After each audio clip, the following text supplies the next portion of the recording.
Hiika afaan Oromoo irratti yookaan tiraansileet irratti hanqina garaagaraa jira. Hanqina sanirraa aappii tokko kan afaan Oromootiin afaan Ingiliffaa yookaan afaan addunyaa garaagaraa hundaa'u afaan Oromootiin nuuf deebisuu danda'u. Sanis ni qabaadde eegaadha. Kana aappii kana wajjin wal isin barsiisa waan ta'eef viidiyoo tana hamma xumuraatti dhaggeeffadhaa. Ija kabajamoo assalaamu alaikum warahmatullahi wabarakatuh. Ashama harka fuunee jira jirtoo dhagee dubbisneef haa baay'atu. Oleen xiyyaa qoreen amantii garaagaraa hordoftan.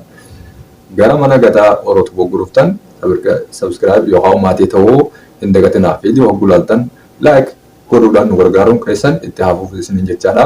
Kanaafuu gara appilikeeshina isinii wal baruudhaa.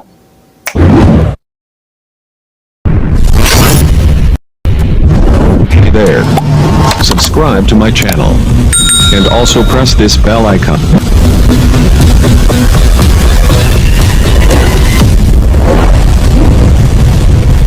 Mee hiika afaan Oromoo irratti appilikeeshinii kun akkamitti akka inni hojjetu hordoftoonni kabajamoo mee waliin ilaallu. Anuma isa kana gabbuuseetiin jira. Mee isa kana haqeen akkamitti akka inni hojjetu walumaan ilaalla. Open mee osoo open hin goone isa kana duuban irraa deebi'a. Isin asitti dhuftanii ni barreeffatan. Hayi tiraansii kan jiru kanarratti gurguratanii amma mee irraa inni duuba deebi'ee haaratti buusee maal akka inni hojjetu waliin ilaalla. Amma daawwiloot walumaan daawwiloot goona isinis amma daawwiloot godhadhaa. Aappii kana jechuudha. Afaan Oromoo irratti hedduu isin gargaara. Waan maaliif wanni afaan Oromoodhaa kun hedduu hin baay'atu. Tiraansileetiin amman tana afaan Amaariffaa waa'uu sirriitti jechuudha kan biyya sana keessatti kan dalagu Amaariffaadha akkuma beektanii afaan Oromootiin waan itti gargaaramnu hedduu dhabamaadha. Kanaafuu inni kun ammoo hedduu nu gargaara. Namoota miliyoona takkaan buufame akkuma ilaaltanii galtanitti fakkeenyaaf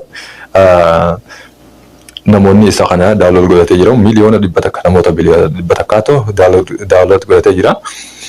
Isinis inni kun irra guddaan immoo jawwaala keessan irratti illee jiraachuu mala. Mee akkamitti akka inni kun hojjetu waliin ogguun abdeet ta'e yookaan daawwiloot ogguun ta'e waliin ilaalla.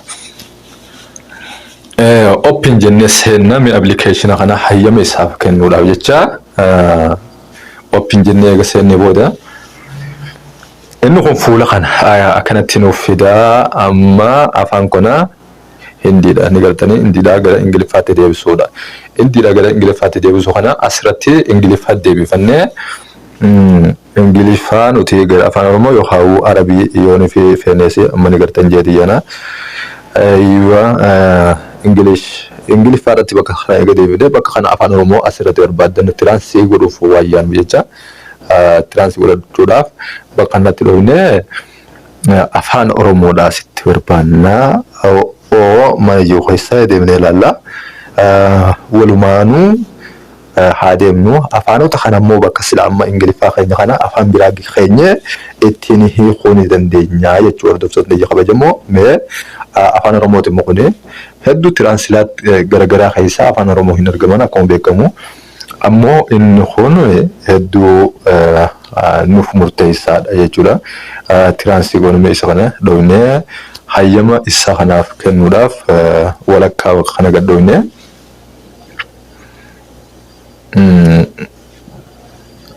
hayyamsiifnaa jechuudha. Mee iddoo silaa inni hayyama hin qabnetti hayyamoota kana ni babbannaa fi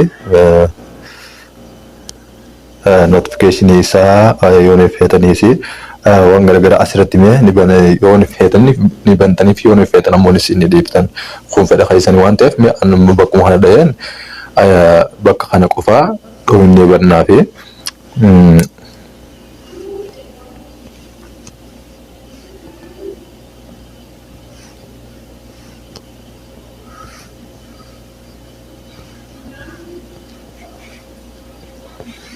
amma inni kun eega bakka san bantanii booda amma isin yoodii fi wanna keessa isin galchee jawwaala keessatti gadi isin buusee appilikeeshinoota hundaaf akka hayyama isin gootaniif isin gaafachuu mala sun waa biraa rakkoon qabu isa bantanii dhuma alloo gootanii bantaniif amma banamee jira fakkeenyaaf amma kanuma irra oofnee waan san jijjiiranna amma meesajii garaagaraa kanatti ergamtu wajjin dhaynee haala alloo mee meesajii guddaa natti ergamtu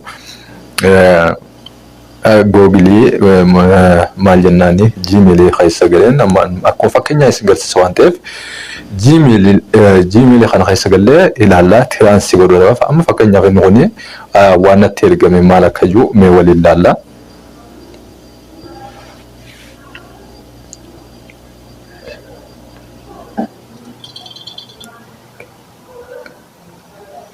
meeshaa Android keetirraa gara eenyummaa Googilii seeni jecha jamoo afaan Oromootti deebisee jechuudha ammantaan wanni bifa kanaan itti fayyadamu baay'ee takka bareeda amma jechoota dilasan yoo bifa kana dibullee taate afaan Oromootti immoo afaan keenyatti hogguu afaan keetti hogguusiif deebi'ee wanni kun hedduu nama gammachiisa lammaffaa irratti jechuun maal akka ta'e amma walumaa galattoo cheek ni gartan jeen yaada. bifa kanaan hordoftoonni kabajamoo itti fayyadamuu ni dandeessan tiraansileet afaan Oromoo Ingiliffaa yookaan immoo afaanota garaagaraa gara afaan Oromoo deeffachuudhaaf isin fayyada jeetii yaada.